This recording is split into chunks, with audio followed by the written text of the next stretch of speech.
esta sessão decorre então do pedido de uma freguesia para realizarmos uma formação mais dirigida às famílias, e o que tentámos aqui portanto, nesta apresentação que vos trazemos é falar-vos um pouco de vários temas que estão ligados à sustentabilidade, a cidadania, água e resíduos, energia, mobilidade, biodiversidade, consumo.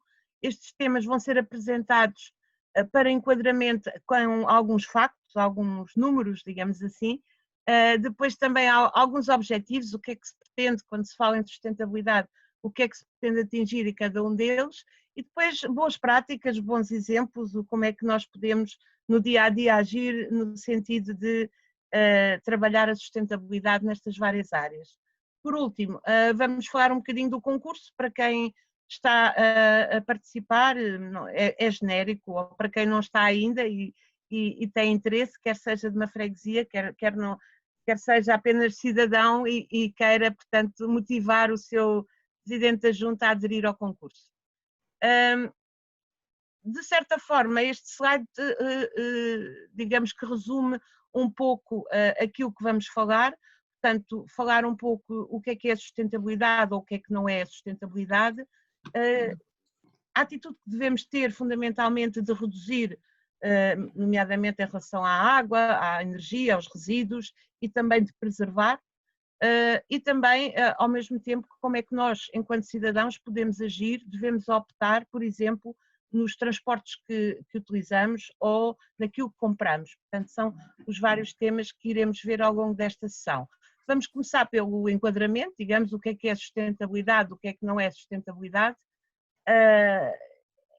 Há muitas definições, estes números que estão aqui trazem um pouco a caracterização das diferenças também a nível mundial e também de facto mostram que o percurso não tem sido tão sustentável, não é, da humanidade, quer na distribuição de recursos, não é, portanto 20% da população consome 80% de recursos do planeta, logo aí a sustentabilidade social não está a funcionar, mas também devido ao impacto nos ecossistemas e nos recursos, portanto as pessoas nem todas têm acesso à água potável, morrem devido à poluição, as espécies estão a diminuir e a questão das alterações climáticas, que é uma questão muito global e que tem impacto em todas elas, que a olhos vistos se nota, portanto, este aumento de temperatura a nível do planeta, como vê nessa imagem do Ártico.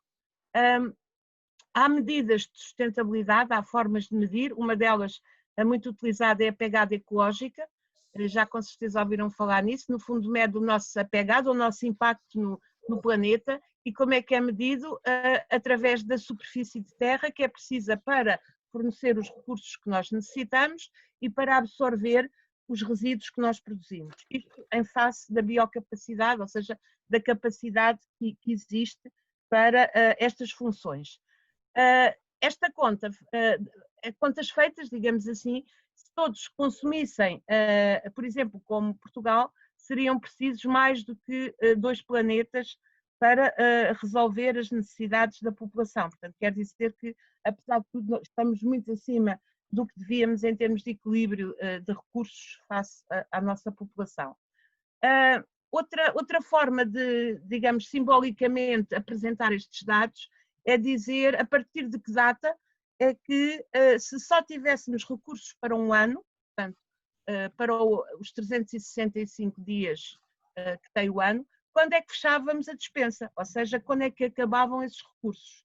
E este ano estava previsto, talvez com a pandemia, os ambientalistas admitem que poderá ser um pouco mais tarde, mas a data prevista era 25 de maio em Portugal. O que é que isso quer dizer? Que a partir de 25 de maio, tudo o que nós consumimos, já estamos a consumir a crédito, digamos assim, a roubar ao futuro, porque a nossa produção e os nossos recursos terminariam, se não houvesse outros meios, de facto em maio. E, portanto, este é também um indicador interessante, o dia da sobrecarga da terra, ou o dia em que devíamos fechar as portas, se assim quisermos. E acho que esta imagem ilustra precisamente essa ideia, ou seja, tudo o que nós consumimos para além do que é equilibrado, face ao que temos, estamos a roubar o futuro, não é? Estamos a roubar às gerações vindouras estamos a roubar o futuro no sentido de que eles vão ter menos recursos para se poderem desenvolver, e, portanto, de certa forma, estamos a deixar menos aos nossos filhos do que aquilo que herdamos dos nossos pais. E isso é também uma definição de sustentabilidade, que parte desta ideia de que deve haver uma responsabilidade entre as gerações e, portanto, as gerações vindouras, os nossos filhos e os nossos netos, têm o direito a ter o mesmo nível de recursos e o planeta não é nosso, nós estamos a pedir emprestado a quem vem a seguir, emprestado ao futuro. Uma outra definição que também me parece muito interessante, muito sintética e que foi dita por um indígena numa das conferências das Nações Unidas, mas que é muito, de facto, muito simples e resume tudo, que é o suficiente para todos e para sempre. Ou seja, não só hoje, não só para alguns países do mundo ou algumas classes sociais e não só a curto prazo. Portanto, tudo o que tem a ver com sustentabilidade tem, no fundo, a ver com responsabilidade intergerações, responsabilidade social e responsabilidade enquanto habitantes deste planeta, digamos assim. Então, se estamos num futuro que não é assim tão sustentável, ou pelo menos o presente não é, o que é que deve mudar ou em que áreas é que são necessárias intervenções para que os tais nossos filhos e netos tenham a possibilidade de ter um futuro mais equilibrado?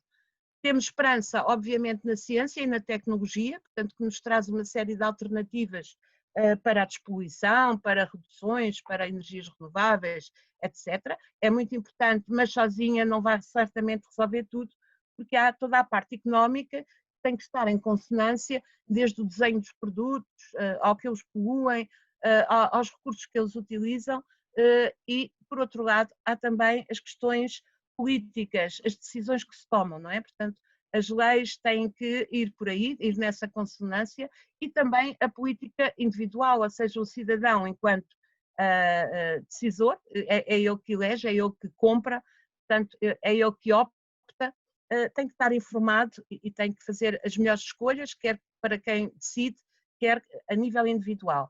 Individual, de facto, podemos fazer pequenas coisas que tudo somado são grandes coisas, embora pareça que pouco valem, porque é apenas uma pessoa a mudar. Mas a ideia é que, de facto, a educação deve motivar essa mudança individual, não é única, não é sozinha suficiente, as outras dimensões têm que estar em consonância, mas com certeza que é fundamental e é esse o conceito da cidadania, portanto, e dessas mudanças. Portanto, para agirmos de forma mais sustentável, temos primeiro que compreender as questões e depois optar pelas formas mais sustentáveis, quer a nível local, portanto, na minha casa, no meu trabalho, na minha escola, quer que depois vão ter, obviamente, repercussões a nível mundial ou a nível global. Para quebrar um pouco e mostrar o que se pretende com esta questão da mudança da atitude, o que interessa será então ter uma atitude que seja proativa, ou seja, que haja à mudança. De certa maneira, é isso que vai fazer esta criança. O que é que ele vai fazer? Não, a questão não ia ter com a mãe. L'eau est un bien trop précieux pour être gaspillé. Teve uma ação e, de facto, não tem uma atitude passiva, não tem uma atitude reativa, ele é proativo, ou seja, age e faz a mudança. É esta a mensagem que queríamos deixar, que não basta conhecer os grandes problemas ambientais, é preciso que esse conhecimento se transforme em ação e, portanto, que pouco a pouco, no nosso dia-a-dia, possamos ir adotando, no fundo, práticas mais sustentáveis. E começámos então com os resíduos. Como é que, a nível de resíduos, qual é, digamos, a situação? Nós produzimos muito lixo, todos os dias produzimos lixo, em média produzimos quase 1,5 kg por pessoa por dia em Portugal, e todos estes resíduos, se não os orientarmos para o sítio certo, vão mesmo transformar-se em lixo, ou seja, irão para o aterro ou irão ser queimados. Grande parte ainda acabam em aterro, mais de metade, o que não é desejável, já vamos depois ver as metas, e muitos deles, como por exemplo o plástico, que desde que apareceu foi algo muito bom para algumas funções, mas em termos de degradação no ambiente causa problemas muito grandes, como sabem. A nível do plástico, de facto, usa-se muito plástico, em média, e isso acaba por ir parar ao meio, quer aos rios, quer ao mar, onde encontramos grandes problemas devido a este flagelo. Porquê? Porque o plástico degrada-se em pequenas peças, são os tais microplásticos, que constituem a maior parte do lixo marinho, tal que é muito difícil de tirar. Grandes lixos é fácil de remover, microplásticos é muito difícil. E só para terem uma ideia, 8% do lixo, apenas 8% do lixo é maior que uma tampa. Quer dizer que 92% do lixo marinho é inferior a uma tampa de garrafa, ou seja, já se degradou, já está em microplástico, já está no ecossistema. Em simultâneo, tem aqui também dados do tempo que demoram os resíduos a degradar-se na natureza e no mar, onde a ação é mais ativa, digamos assim, onde a ação é mais corrosiva para a degradação. Mesmo assim, são imensos anos, para além da quantidade de lixo que nós encontramos no mar, nas praias, onde também domina o plástico, mas não só. Por exemplo, as pontas de cigarro são os itens mais encontrados, os balões, que são terríveis para a fauna, porque os confundem com alimentação, ou as cotonetes que se deitam pela sanita abaixo e que não ficam nas estações de triagem e que vão parar ao mar. Portanto, são, no fundo, uma série de resíduos que causam um grande impacto apenas pelo facto de não irem para o sítio certo. Em relação a objetivos, pois o objetivo é que tenhamos cada vez menos lixo, não é? E para isso o que é necessário? É preciso aumentar a taxa de reciclagem e para isso é preciso que cada um separe os seus resíduos para poderem ser reciclados. Quer-se que essa taxa aumente para 50% já este ano, não sei se vamos conseguir atingir isso, e depois também, de certa forma, há uma parte dos resíduos que tem uma grande responsabilidade, que são os biodegradáveis. São os restos de alimentos, não é? que também fazem parte do lixo e que se pretende muito reduzir essa quantidade. E como é que se podem reduzir esses resíduos? Por exemplo, incentivando a compostagem. Mas para isso, mais uma vez, é preciso separar. Quer a compostagem seja doméstica, feita em casa, quer a compostagem seja feita depois nas estações de triagem. Lá está, se não separarmos, não podem ser encaminhados para compostagem. A nível de sistemas, ainda não há muitos municípios que tenham a separação de orgânicos, mas nós, em nossa casa, podemos perfeitamente ir juntando e fazer compostagem, e ainda por cima é ótima para o jardim ou para qualquer cultivo. Boas práticas, então como é que nós podemos reduzir esta enorme quantidade de resíduos? Em primeiro lugar, reduzindo, porque esta é a palavra-chave para o resíduo e para no fundo, todos os recursos, é reduzir o consumo. Aqui será reduzir o número de resíduos, por exemplo, comprando embalagens familiares em vez de embalagens individuais, é uma forma. Reparar e reutilizar, reparar aparelhos, reparar o que pode ser reparado, reutilizar para outros fins, separar sempre, tudo que puder ser separado, cá está, é esta a ação número 1 que temos que fazer para alguém reciclar, é separar e não misturar, porque só o que pomos nos ecopontos é que é efetivamente valorizado.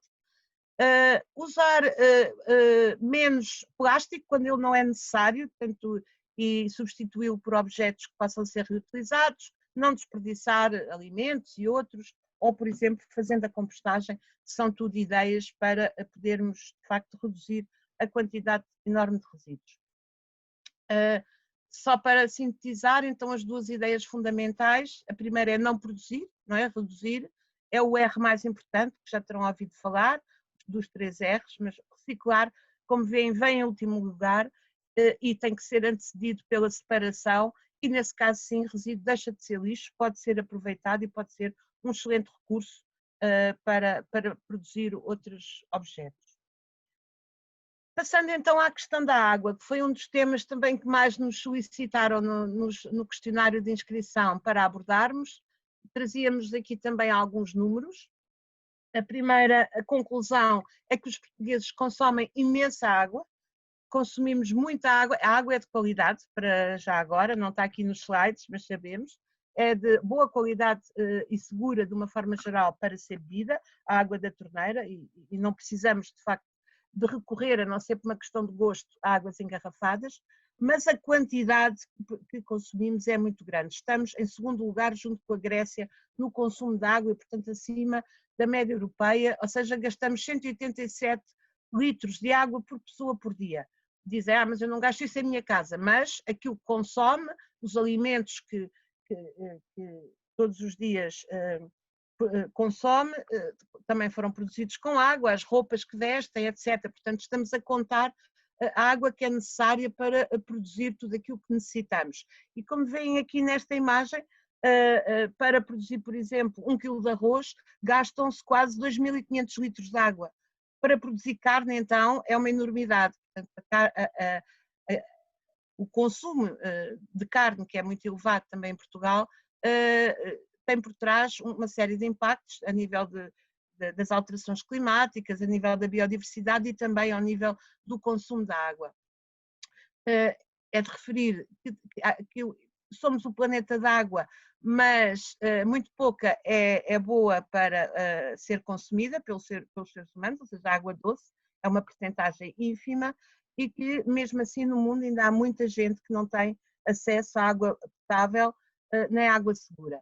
E depois uma coisa que fazemos muitas vezes e não ligamos, que é deixar uma torneira a pingar, só isso, por exemplo, pode gastar 30 litros de água por dia, portanto às vezes vale a pena voltar atrás e trocar a torneira por casa, por favor.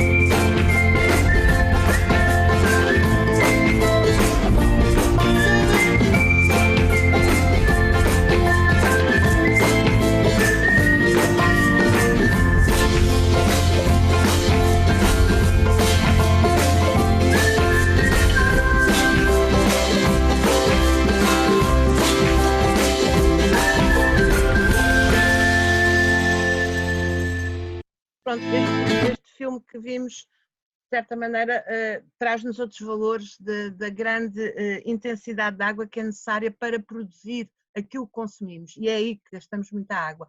Mas também gastamos muita água no nosso dia-a-dia, às vezes sem ser necessário. E é importante pensar que ao gastar recursos também estamos a gastar dinheiro. Portanto, ser ecológico é também ser económico. Por exemplo, basta fechar o duche enquanto nos ensaboamos para, em vez de 180 litros, gastar 60, ou enquanto se faz a barba, se não deixar a torneira a correr, e então pode-se fazer a barba com 2 litros em vez de 40. Ou então, por exemplo, lavar o carro sem recurso a uma mangueira, que se gasta 10 vezes menos. Portanto, são alguns números que mostram que os objetivos e as metas estão muito nas nossas mãos a nível da redução, e que efetivamente Portugal tem um consumo de água por dia muito elevado, muito superior ao que as Nações Unidas dizem ser necessário, que é 110 litros por água por dia para todas estas funções de que falámos anteriormente. Como é que nós podemos então usar melhor a água? Então, de facto, como já foi referido anteriormente, sempre que usamos e não precisamos ter a torneira a correr, ou seja, a lavar as mãos, os dentes, fazer a barba, lembrarmos de fechar enquanto ensaboamos ou o que estamos a fazer. Depois uma questão muito importante a nível de poluição e para preservar a sua qualidade é, por exemplo, não deitar no cano o que não deve ser deitado no cano, que são, como por exemplo os óleos. Os óleos são altamente contaminantes. 1 litro de óleo contamina 1 milhão de litros de água, portanto nunca pôr o óleo de fritar pelo cano abaixo, pô-lo sim num garrafão fechado e colocar junto ao lixo comum para ser depois tratado. Outro problema que tem a ver com a degradação e a poluição da água tem a ver com a maciça utilização de agroquímicos e de outros pesticidas que acabam por entrar no ciclo, portanto vêm da agricultura para os rios e para aí fora, e vemos muitas vezes os rios e lagos cobertos por uma manta verde, que é essa eutrofização, portanto, muito cuidado a nível da agricultura com o que se coloca na terra, porque ela vai entrar também no ciclo da água. Depois, no dia a dia, por exemplo, regar fora das horas de calor, poupa água, é claro, evapora menos, não deixar as torneiras a pingar ou, por exemplo, utilizar economizadores nas torneiras. Por exemplo, um economizador numa torneira de duche reduz de 8 para 2 litros com a mesma eficácia a nível do banho ou daquilo que se está a utilizar. Deixava-vos aqui uma sugestão com as vossas crianças e jovens da família, porque isto é uma ação para famílias, verem este vídeo. Eu não vou passá-lo todo porque ele é muito, muito grande, mas ele ganhou um prémio a nível internacional, é português e feito por portugueses, e é sobre a água. No fundo, conta a história de uma forma engraçada e animada e portanto, deixo-vos só... Ai, peço perdão. Acho que aconteceu aqui qualquer coisa. É só para vos deixar este gosto. Procurem na internet, no YouTube, Aquametragem. É um filme certamente interessante e divertido para verem com os mais novos e tem todas estas mensagens, portanto, sobre a água e conta histórias sobre como poupar água. Vou passar à frente para não perdermos muito tempo e falar-vos então agora de um outro recurso que é fundamental. A energia, em última análise, ela vem toda do Sol, com muitas transformações, umas de muitos e muitos anos, como os combustíveis fósseis, outras transformando-a, por exemplo, na energia eólica ou mesmo energia solar e todas as outras. Essa energia é fundamental, tal como é fundamental que exista na Terra um efeito de estufa, que nos protege todas as noites com a camada da atmosfera e por isso a temperatura de noite mantém-se, apesar de tudo, apesar de não termos sol. Mas esse efeito de estufa, que é feito com gases, onde o mais importante é o CO2 portanto, e o vapor d'água e outros, o que acontece, como todos sabemos também, é que ele está a aumentar, ou seja, ele é eficaz até certo ponto, mas está a acentuar-se ao longo dos anos. Estes gráficos mostram precisamente isso, têm a comparação da evolução da temperatura da Terra nos últimos 1000 anos e nos últimos 150 anos ao lado, e portanto como é que a temperatura tem sempre aumentado e como é que isso se relaciona com as emissões de dióxido de carbono, que é um dos gases que tem mais responsabilidade, não é o único, mas é daqueles que emitimos, é o que tem mais responsabilidade no efeito de estufa. De facto, a temperatura média do planeta está a aumentar, nós sabemos isso, não é igual em todo o lado, nos sítios aumenta, noutros diminui, provoca tempestades, provoca fenómenos completamente anormais, como vagas de calor, vagas de frio. É isso que são alterações climáticas, não quer dizer que a temperatura esteja sempre quente, mas em média o planeta está mais quente. E o facto de estar mais quente causa de facto muitos problemas e tem origem em grande parte na questão da energia. E porquê? Porque nós dependemos muito para produzir energia, não só o que consumimos, como aquela com que nos movimentamos, não é? Nos carros, etc. Dependemos muito de combustíveis fósseis que, por sua vez, têm um enorme impacto nas emissões. Veem no primeiro gráfico que Portugal é muito dependente da energia, a nível externo, está em terceiro lugar a nível de dependência energética, e que a nível de emissões não estamos assim tão mal, apesar de tudo, estamos abaixo da média da União Europeia, mas de facto ainda consumimos demasiada energia para aquilo que seria necessário, portanto, talvez por uma questão de eficácia. Onde é que se consome mais energia? Precisamente nos transportes, na indústria e no setor doméstico, portanto, em nossas casas. São as áreas onde essa energia é mais consumida e depois é daí que vêm os impactos. Não é? Um cidadão, em média, produz quase 7 toneladas de CO2 por ano.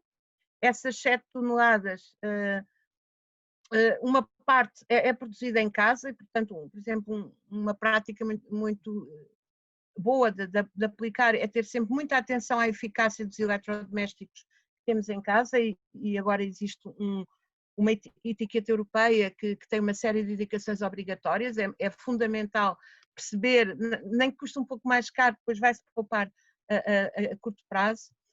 Há também uma parte que é proveniente dos transportes privados, portanto, no fundo, todas estas emissões têm origem nas decisões de cada um, andar a pé, ir de carro, ligar o televisor, ligar a máquina em casa, etc. Também tinha aqui um vídeo. As relações existentes entre o ambiente e o setor energético são particularmente relevantes. A produção e o consumo de energia são responsáveis, direta e indiretamente, por alguns dos principais impactos negativos da atividade humana sobre o ambiente. Entre estes, sobressaem os problemas associados às emissões para a atmosfera de gases com efeitos de estufa e de outros poluentes, como o dióxido de carbono, o dióxido de enxofre e os óxidos de azoto. Os transportes e a indústria são, juntamente com o setor eletroprodutor, os setores de atividade com maior peso no consumo final de energia, sendo por isso os maiores contribuintes para pressões ambientais como as alterações climáticas na base do aquecimento global. Medidas tendentes a garantir o mais elevado nível de eficiência energética possível devem estar presentes nas fases de produção, de transformação, de distribuição e de utilização da energia. A utilização racional da energia depende de alterações no comportamento dos consumidores que deverão ser complementadas com tecnologias e/ou processos que se traduzam numa redução de consumos. Pronto, de certa forma é o que já falámos, a importância das decisões individuais e dos consumidores nestas opções e a importância da redução e da eficiência. Há metas, de facto, para diminuirmos as emissões. Há um Pacto Ecológico Europeu que prevê que se consiga atingir em 2030 uma redução de 40% das emissões face a 1990. Há medidas para lá chegar, que estão a ser implementadas, não sabemos exatamente se com a celeridade necessária, mas estão pelo menos nos programas, como reduzir nos transportes, como renovar os edifícios, tornando-os mais eficientes, implementar a economia circular e conseguir, Portugal assumiu esse compromisso e ainda não negou esse compromisso de assumir a neutralidade climática ou carbónica em 2050. Não quer dizer que não se produzam gases, quer dizer que há os sistemas de compensação e os sumidores, portanto, serão eficazes para sermos neutros em termos climáticos em 2050, especialmente atuando a nível do setor energético. Como é que nós no dia-a-dia podemos também fazer isto? Dando atenção às etiquetas, dando atenção ao isolamento, é muito importante a energia, quer o isolamento de verão, quer de inverno, portanto, que nos faz poupar energia, de aquecimento ou de arrefecimento. A questão do stand-by, agora todos os aparelhos é quase impossível desligá-los, mas há um truque, que é ter uma tomada com um interruptor, e aí desligamos todo o stand-by, só para terem noção. O stand-by nos aparelhos todos que têm em casa, em média, tem uma parcela de 10% da fatura de eletricidade, portanto vale a pena investir certamente nestas tomadas e desligá-los todos os dias. Depois, claro, a produção de energia em autoprodução, em microprodução também, ou então os solares térmicos, portanto, energias renováveis em casa, que já podemos ter essas possibilidades. E a questão das lâmpadas. As lâmpadas de menor consumo são ligeiramente mais caras, mas depois em termos de durabilidade compensam largamente. Por exemplo, o LED consome 10 vezes menos energia do que uma lâmpada normal. E por último, outro conselho, entre outros que podíamos trazer aqui, é utilizar de forma eficiente os eletrodomésticos, a máquina de lavar, a máquina de roupa ou louça, ligá-la sempre cheia e, portanto, de forma a ser mais eficiente. Também vos deixava aqui um outro portal para explorarem em casa, que é o poupaenergia.pt. É um portal interessante onde podem simular e caracterizar a energia que têm, como é que utilizam a energia na vossa habitação, e depois ver, através deste simulador, também ter algumas dicas e tomar algumas decisões. Passando à questão da biodiversidade, portanto, um outro recurso fundamental à vida, é o próprio vida. O que temos a registar é, de facto, uma enorme perda, não é? Portanto, ao longo dos anos, a biodiversidade ou a diversidade da vida tem vindo a diminuir, quer em número de diversidade de espécies, quer a nível de diversidade genética, a nível de número de espécies e de ecossistemas que também desaparecem, e há, portanto, de facto, uma grande preocupação em que as medidas de preservação sejam de facto eficazes. Já foram lançados vários anos da biodiversidade, nunca se conseguiu realmente recuar de forma efetiva neste flagelo, principalmente porque fogos, desflorestação e também o consumo são, portanto, ameaças e impactos constantes. As alterações climáticas, obviamente, também têm impacto a nível da biodiversidade, não só nas condições de cada espécie para viver, como na necessidade delas migrarem, da quantidade de água disponível, etc. Existe como metas transformar menos 30% das terras e dos mares, transformar pelo menos em zonas protegidas, portanto aqui há leis que já protegem a questão da biodiversidade. Repor elementos paisagísticos, portanto, há de facto uma série de metas, de intenções e de estratégias. A questão é que, em termos de biodiversidade, é talvez um dos setores onde essas estratégias depois na prática têm tido menos sucesso de implementação, mas é uma preocupação que permanece. E está aqui uma abelha, fala-se muito agora na importância das abelhas na polinização, sem elas não é possível depois a fertilização das plantas, e é uma das espécies muito, muito ameaçadas, por exemplo, pelos agroquímicos. Boas práticas, o que é que se pode fazer, ou como é que nós podemos agir à nossa volta de forma a contribuir para preservar a biodiversidade? Por exemplo, conhecendo, em primeiro lugar, e controlando as espécies invasoras. São espécies que geralmente são bonitas, é por isso que as trazemos, ou alguém as trouxe, mas depois dominam, são invasoras, competem com as espécies nativas e são um fator de degradação da biodiversidade. A agricultura familiar é uma boa forma de promover a biodiversidade, portanto, uma agricultura não baseada na monocultura, mas uma agricultura diversa, por exemplo, plantando aromáticas em casa, conhecer a riqueza das ervas espontâneas, aquelas ervas parecem daninhas, mas muitas delas são muito importantes e têm imensas funções, e é preciso também conhecer.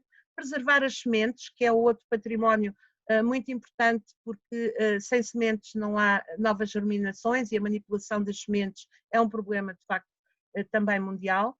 E, por exemplo, distinguir vespas de abelhas. Isto está aqui porquê? Porque a vespa velutina, por exemplo, é uma ameaça muito grande, lá está, é uma invasora, é parecida, um bocadinho maior que a abelha não, é muito útil e deve ser protegida. Portanto, há que conhecer, mais uma vez, para poder preservar estes recursos. Entrando na área da mobilidade, pronto, a mobilidade é de facto um paradigma, então para quem esteve confinado todos estes tempos, certamente que percebeu que sem se mover é difícil, mas também às vezes que nos movimentamos sem ser necessário ou então da pior forma. O que é que a Europa nos traz como factos? Por exemplo, que 13% do orçamento das famílias, em média, é gasto nos transportes e que, portanto, o paradigma do transporte rodoviário que tem aumentado é, de facto, aquele que tem mais impacto a nível do ambiente. Temos aqui, a nível de comparação, o que é necessário para compensar a utilização dos vários meios de transporte. Portanto, se andamos de carro, um impacto é 1,63 toneladas de CO2 e são precisas imensas árvores, ali estão representadas 10, simbolicamente, para compensar esse CO2. Se andarmos num transporte público, como o gasto é repartido por mais pessoas, o impacto de cada cidadão é menor, e claro que se andarmos nos ditos transportes ou utilizarmos mobilidade suave, os transportes sem combustíveis, que têm como energia apenas o nosso esforço, que é andar a pé ou de bicicleta, claro que as emissões são zero e obviamente que é a forma mais sustentável de nos movimentarmos. Só em relação aos combustíveis, e trazia-vos aqui outro número, 95% do consumo total de energia dos transportes é no modo rodoviário, sendo a grande maioria em gasóleo. Portanto, isto são dados de 2017, mas devem estar ainda bastante atuais. Em relação a metas nesta área, também a Europa tem metas para transformar a mobilidade mais sustentável, portanto, apostando principalmente nos elétricos, nos transportes elétricos, e na utilização de energias renováveis em transportes. Portanto, a meta será atingir os 20%. E, em relação, portanto, aos objetivos da União Europeia, até estamos a ser, de certa forma, mais ambiciosos. Então, algumas boas práticas, já falámos delas, só para sintetizar: andar mais a pé, utilizar mais a bicicleta ou outros meios que não utilizem energia para além da nossa, preferir as locações partilhadas, portanto, fala-se muito na partilha de carro, para quem trabalha no mesmo sítio ou para quem vai para a mesma escola, por exemplo. Adotar hábitos de ecocondução são importantes para poupar também a carteira e o ambiente, e penso que sabem o que estou a falar, velocidade constante, etc. Preferir transportes coletivos aos individuais e também, por exemplo, ter o carro afinado, e se puderem já ter um elétrico, melhor ainda, porque apesar de também ter impacto, a eletricidade não é toda de renováveis, tem menos do que as emissões, especialmente no ar das cidades. Por último, ia-vos falar um pouco de algumas questões relacionadas com o consumo, é outra área do questionário das ecofamílias.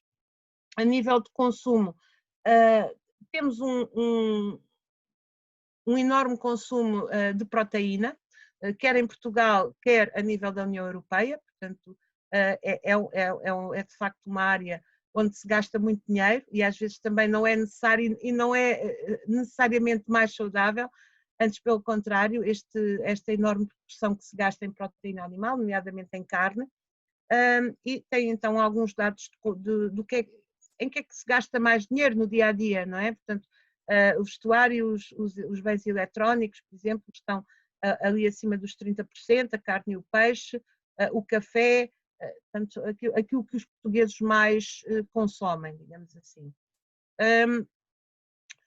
Como é que se consegue caminhar para um consumo mais sustentável? Por um lado, reduzindo o desperdício, que é enorme, pelo menos a nível alimentar, há enormes quantidades de desperdício e há já medidas para o reduzir, mas ainda muito há que fazer. Por outro lado, a nível das compras públicas, que o setor público tem um peso muito grande no consumo, optar por compras mais sustentáveis. E, por último, o cidadão, no seu dia-a-dia, fazer essas opções nos seus estilos de vida e, portanto, consumir de forma mais responsável, mais sustentável e, no fundo, trabalhar no sentido que hoje fala muito da economia circular. A economia circular é uma economia que pretende ser mais eficiente, que considera sempre a reutilização, a desmaterialização e a recuperação dos recursos e, portanto, e não vai utilizar novos recursos, no limite, para satisfazer as necessidades. Tínhamos aqui também um pequeno... Calcula-se que atualmente o consumo de recursos naturais é 20% maior do que a oferta. A população mundial consome mais do que os recursos disponíveis no ambiente e, se não existirem medidas para reduzir o consumo e reaproveitar os recursos, o planeta não poderá sustentar a forma atual de vida da humanidade.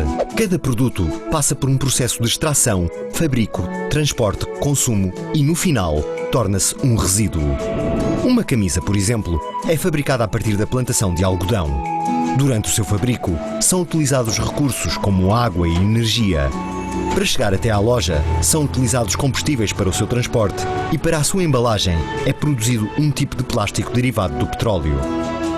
O consumo de uma simples camisa envolve a extração de diversos recursos naturais, a poluição produzida durante as diversas etapas do processo e o seu final de vida.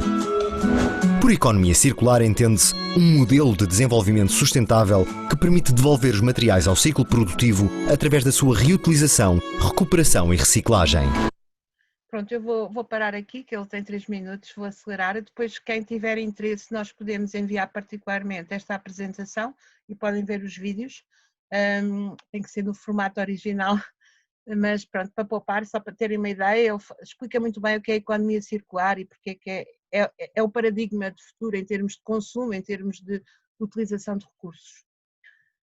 Como é que então nós podemos ter opções mais sustentáveis quando vamos às compras? Por um lado, privilegiar os produtos biológicos é bom em termos de impacto no ambiente, em termos da nossa saúde.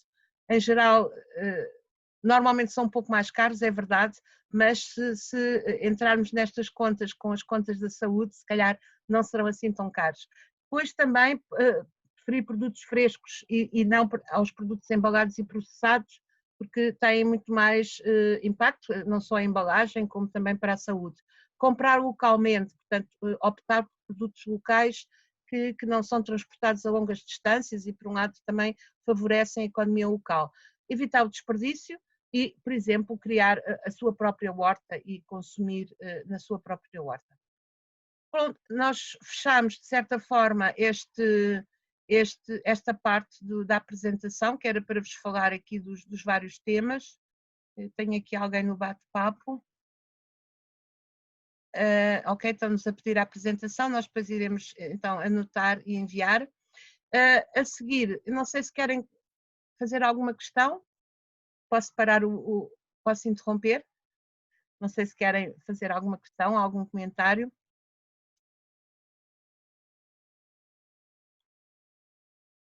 Não? Então, eu vou passar a última parte e depois ainda temos tempo. Não, foram deixadas questões ontem, na inscrição. Sim, nós de certa maneira tentámos responder, tirando coisas muito particulares que não era, digamos, aqui deste âmbito, mas se quiser colocar alguma questão também está à vontade. Era a propósito da mobilidade. Eu acho que Caldas da Rainha está muito mal servido a esse respeito e, portanto, era... Uma das coisas que falou aí muito bem é que se devia andar mais a pé. Agora, efetivamente, nem seja de bicicleta ou a pé, isto está um bocadinho impossível. Fica o recado. Temos cá decisores das Caldas que pode ser que ouçam e que também estão com certeza a trabalhar nesse sentido. Pronto, obrigada. Bom, então eu vou-vos só falar, por último, das ecofamílias. De tudo aquilo que vimos, podemos concluir, de certa forma, que existem, direto ou indiretamente, as nossas decisões têm imensos impactos no ambiente e as nossas decisões de consumo não é só o que compramos no supermercado, são também os eletrodomésticos, porque optamos, as nossas casas serem mais ou menos eficientes, ou, por exemplo, as viagens de férias que decidimos fazer para mais longe ou para mais perto. Tudo isso tem impacto e, portanto, as decisões individuais, o comportamento das famílias e dentro das famílias de cada indivíduo são certamente uma forma muito importante para ultrapassar alguns destes problemas que vimos. Em baixo tem um esquema que, de certa maneira, sintetiza as várias escalas, ou seja, desde o mundo, desde o global, passando pelas leis que têm que ser nacionais, regionais e locais. Há também uma intervenção muito importante que é feita ao nível local, ao nível da freguesia, do bairro, da família e de cada um de nós, que não devemos descurar. E foi neste sentido que aparece este projeto do Ecofamílias. De certa maneira é um concurso, é um desafio às famílias para refletirem sobre os seus hábitos e demonstrarem, se já o fazem, quais são os seus hábitos de sustentabilidade que põem então em prática. É um concurso que tem a ver com, ou que está ligado ao facto da vossa freguesia, no caso se estiverem a implementar o Ecofamílias, nos casos em questão, estar também a candidatar-se a ser uma Ecofreguesia 21, ou uma freguesia que seja reconhecida com a bandeira verde, que não é um fim em si, é um compromisso. Ter uma bandeira verde não significa que esteja tudo bem, que já andem todos a pé ou que já reciclem todos os resíduos, mas que todos se comprometem, não só a Junta, foi quem teve a iniciativa, mas quem vive no território, todos vão comprometer em manter essa bandeira e em progressivamente ir adotando essas práticas mais sustentáveis. Portanto, foi de facto com esse objetivo que surgiu este concurso, informar as famílias para a necessidade de mudança de atitudes, motivar para uma participação e cidadania ativa na comunidade, divulgar este conceito, reconhecer quem já utiliza essas práticas mais sustentáveis e também estarem incluídos neste processo de candidatura da vossa freguesia, a Ecofreguesia 21. Como é que se participa neste concurso? A freguesia, em primeiro lugar, escolhe implementar, portanto, adere, divulga, encontra os prémios para dar aos seus cidadãos em cada freguesia. As famílias, por seu lado, têm que preencher um questionário e têm que recolher algumas evidências para juntar no questionário, que eu já vou explicar quais são, no fundo para comprovar aquilo que dizem no questionário. Em relação a nós, a ABAE, a Associação Bandeira Azul, implementa todo o processo, acompanha, avalia, divulga os resultados e, por fim, as famílias receberão os prémios, no caso em função dos resultados que obtêm, e as freguesias também valorizam a sua candidatura neste processo de ecofreguesia. Para uma família que está a concorrer, o que é que precisa de fazer? Precisa de criar login na plataforma, depois também podemos mostrar, se quiserem, como é que isso acontece, mas antes de preencher o tal questionário, que depois vai encontrar na plataforma, deve reunir algumas evidências, se possível previamente, para depois as ter já à mão para concluir, digamos, o seu concurso. São então 2 faturas de consumo, água, eletricidade e gás, uma fotografia do espaço em casa que dedicam à reciclagem, uma fotografia que demonstre que reutilizam alguns objetos, uma fotografia da forma como têm o vosso espaço interior e exterior, o tipo de biodiversidade que têm a decorar o vosso espaço, digamos assim, as plantas, etc. E, por último, demonstrar que conhecem o que são espécies autóctones e espécies invasoras. Portanto, pedimos também para, na vossa freguesia, fotografarem uma espécie autóctone e uma invasora e têm lá um link, se tiverem dificuldade, para perceber quais são essas espécies. Depois é responder às perguntas e submeter então o questionário. As perguntas são nestas 6 áreas, de certa maneira foram as áreas que nós trouxemos aqui para abordar nesta sessão, no sentido de vos dar algumas ideias do que são consideradas as práticas sustentáveis, e depois de preencher o questionário, portanto, é submetê-lo. Só para terem uma ideia, estas são as freguesias que já estão a participar no Ecofamílias, portanto já temos 11, esperemos que ainda mais adiram, ainda podem aderir durante os próximos tempos, sem problema. Também prolongamos o prazo às freguesias que estão a concorrer para terem mais tempo de divulgar às suas famílias e as famílias também de participar e, portanto, o apelo que deixamos é que participem. O resultado será o reconhecimento das famílias mais sustentáveis em cada freguesia. Aqui está o exemplo da entrega dos diplomas com um dos presidentes da junta. E pronto, era isto que vos trazíamos principalmente. Ficam os contactos. Tínhamos também aqui um pequeno vídeo que não vos vou mostrar, vou só mostrar o início, depois quem quiser ver a apresentação ou quem quiser ver no nosso canal do YouTube, que é um vídeo que tem tudo a ver com aquilo que estamos a falar, no fundo, como é que as famílias se podem e devem comprometer para um futuro mais sustentável.